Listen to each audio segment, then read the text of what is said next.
warahmatullahi wabarakatuh. Perkenalkan, nama saya Prapakas Hidayat dengan NIM 23115532.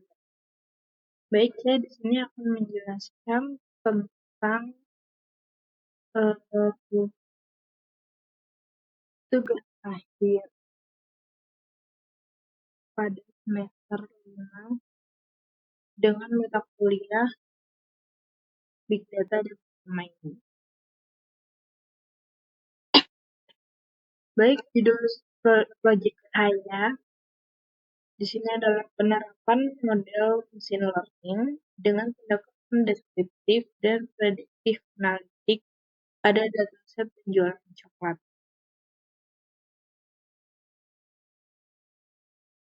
Yang pertama ada pendahuluan. Industri coklat global mengalami fluktuasi permintaan yang dipengaruhi oleh tren musiman, preferensi konsumen dan strategi penetapan harga. Analisis data penjualan menjadi krusial bagi perusahaan untuk mengoptimalkan inventaris dan strategi pemasaran. Permasalahan utama dalam dataset ini adalah bagaimana memprediksi unit terjual berdasarkan variabel seperti harga, jenis produk, dan lokasi penjualan untuk menghindari kerugian akibat stok berlebih atau kekurangan stok. Bertujuan membangun model regresi untuk memprediksi jumlah unit terjual guna mendukung pengambilan keputusan manajerial dalam rantai pasok. Penelitian ini menggunakan pendekatan prediktif analitik dengan algoritma random forest regression. Tahapan meliputi pre-processing, feature selection, hingga evaluasi menggunakan mean absolute error. Citasi paper publikasi atau referensi pendahuluan. Yang pertama, saya menggunakan paper dari Smith J. pada tahun 2022. Kemudian paper Doi pada tahun 2021. Kemudian Brown tahun 2023. Kemudian Lee tahun 2020. Kemudian Gupta tahun 2022 dan yang terakhir Wilson tahun 2021. Profil dataset saya, sumber datanya adalah dari Kaggle yang berjudul Coklat Sales Dataset. Seperti ini tampilan dari dataset saya.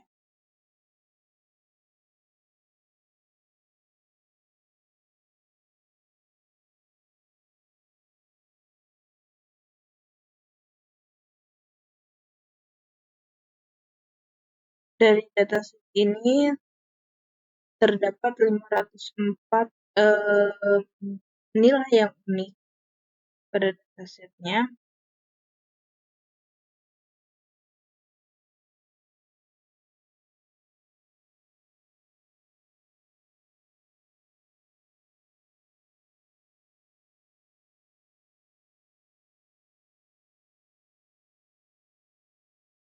Kemudian karakteristik dataset saya.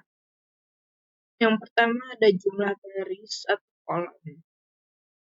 Variabel mencakup salesperson, country, product, day, amount, dan box fee.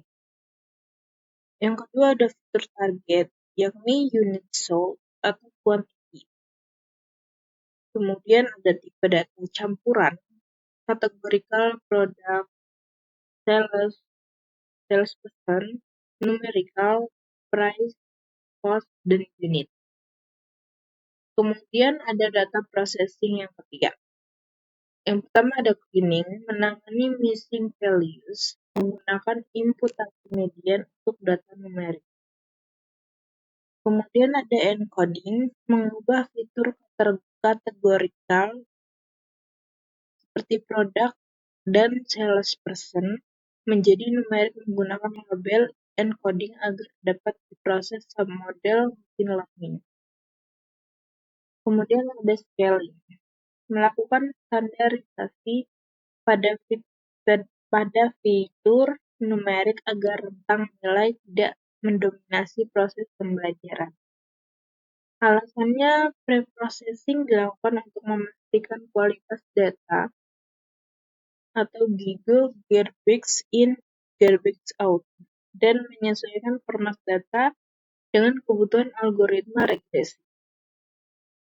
Baik, yang selanjutnya ada exploratory data analysis atau EDA. Saya menggunakan seperti ini. Kemudian untuk outputnya, amount dan box tipsnya sama satu. Visualisasi menunjukkan korelasi kuat antara cost dan unit flow. Terdapat tren kenaikan penjualan pada produk spesifik tertentu, yang menunjukkan adanya preferensi pasar yang tidak merata antar jenis coklat. Kemudian ada seleksi fitur. Metode yang saya gunakan adalah korelasi metrik dan fitur important dari Random Forest. Hasilnya, fitur yang paling berpengaruh terhadap target adalah price per unit dan total cost. Fitur yang tidak relevan seperti ID transaksi dihapus untuk meningkatkan efisiensi model. Kemudian yang keenam adalah modeling. Algoritma yang saya pakai ada Random Forest Regressor. Prosedurnya data dibagi menjadi 80% training dan 20% testing. Link model GitHub. Ini sudah saya upload di sini ya. GitHub-nya sudah saya upload. Kemudian link Google Colab.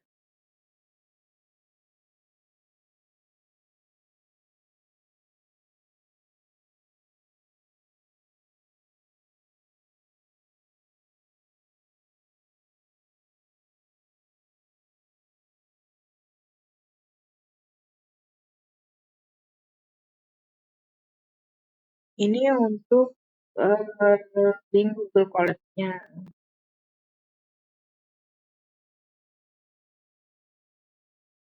Nah, ini tadi untuk EDA-nya, saya menggunakan seperti ini ya.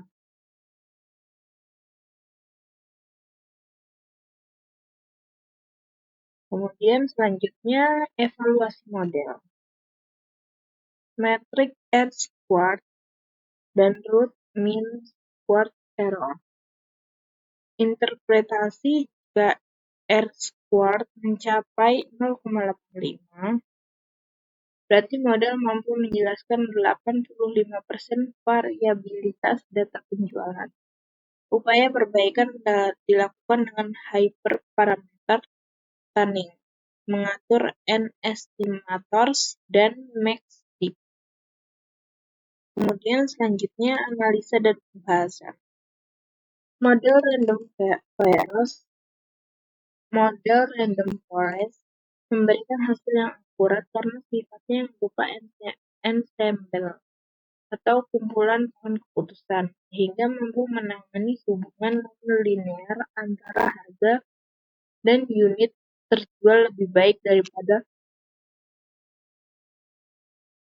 regresi linear sederhana. Kemudian selanjutnya ada kesimpulan. Berdasarkan eksperimen, model prediksi mampu memproyeksikan penjualan coklat dengan tingkat kesalahan yang rendah. variabel harga tetap menjadi faktor penentu utama dalam volume penjumlahan. Ya, sampai di akhir proyek saya, yakni ada referensi. Berikut dari referensi yang saya analisis untuk menunjang proyek akhir saya.